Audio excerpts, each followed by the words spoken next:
तो बच्चों आज के इस वीडियो में हम करने वाले हैं इस प्यारे से क्वेश्चन को पढ़ते हैं और देखते हैं इस क्वेश्चन में पूछ क्या रहे हैं हमसे। क्वेश्चन में कह रहे हैं the amount of extension in an elastic string is in direct variation with weight hung on it if a weight of 250 gram produces an extension 3.5 centimeter, then what weight produces an extension of 21 centimeter? आपको बोला गया है कि यहाँ पे इस box बना के इसके थ्रू आपको समझाते हैं क्या बोला गया है, तो आप बहुत अच्छे से समझ जाएंगे। सबसे पहले हमें क्या लिखना है? सबसे पहले हमने लिखना है वेट जो कि होगा इन ग्राम्स, और उसके बाद एक्सटेंशन जो कि है सेंटीमीटर में, इन सेंटीमीटर। ठीक बात हो गई। आपको बोला गया the amount of extension in elastic string. Elastic string में जो अमाउंट ऑफ एक्सटेंशन है जो कि वेट के अकॉर्डिंग होगा वो डायरेक्ट वेरिएशन में है। अगर हम वेट कितना है, अगर वेट हम प्रोड्यूस करते हैं वेट ऑफ 250 ग्राम्स, 250 ग्राम्स क्या करता है, 250 ग्राम्स प्रोड्यूस करता है एक्सटेंशन कितने का, स्ट्रिंग में एक्सटेंशन प्रोड्यूस करता है 3.5 सेंटीमीटर।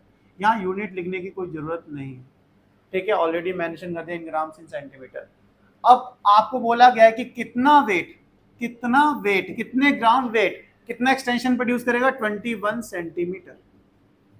पूरा क्वेश्चन आप इस बॉक्स के थ्रू समझ रहे हो कि एक स्ट्रिंग है, उस पर अगर हम वेट टांगते हैं, लटकाते हैं, तो क्या होता है, उसमें एक्सटेंशन आता है। स्ट्रिंग मतलब आपको पता है क्या होता है, अगर उसमें हम वेट को लगाते हैं तो उसमें क्या आता है, एक्सटेंशन होता है जो कि सेंटीमीटर में होता है। अगर वेट 250 ग्राम्स होगा तो एक्सटेंशन 3.5 सेंटीमीटर होता है। अब उन्होंने पूछा है कि अगर वेट कितने ग्राम हो कि एक्सटेंशन 21 सेंटीमीटर हो जाए।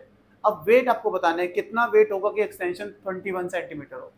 अब वेट को हम अज्यूम कर लेंगे क्या, ये कि हमें फाइंड करना है वेट, इसको हमने एक्स अज्यूम कर लेना है।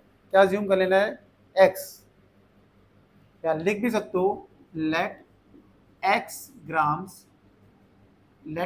ग्राम, पूरा प्रॉपर लिख देते हैं, एक्स ग्राम वेट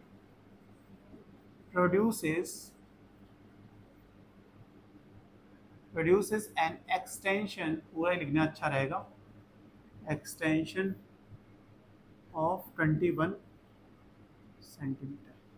ठीक है, अब x ग्राम वेट हमने अज्यूम कर लिया कि वो 21 सेंटीमीटर एक्सटेंशन प्रोड्यूस करता है। अब आपको पता है ये डायरेक्ट प्रोपोर्शन का केस है, आप डायरेक्ट वेरिएशन में दे रखा है तो इन दोनों का रेशियो क्या होगा, इक्वल होगा, क्योंकि डायरेक्ट वेरिएशन में बोला गया है तो इनका रेशियो इक्वल होगा। 250 grams upon 3.5 centimetre equals to x upon 21। सही बात होगी। 21 डिवाइड में लेफ्ट साइड लेंगे तो क्या होगा, मल्टीप्लाई में 250 into 21 upon 3.5 equals to x। आप हो गए यहाँ तक तो बिल्कुल बेस्ट है, यहाँ तक तो हमें समझ में आराम से आ गया है।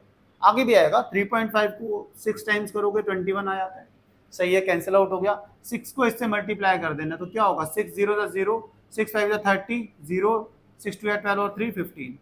तो मतलब आपको पता लग गया x की वैल्यू कितनी आई है, 1500।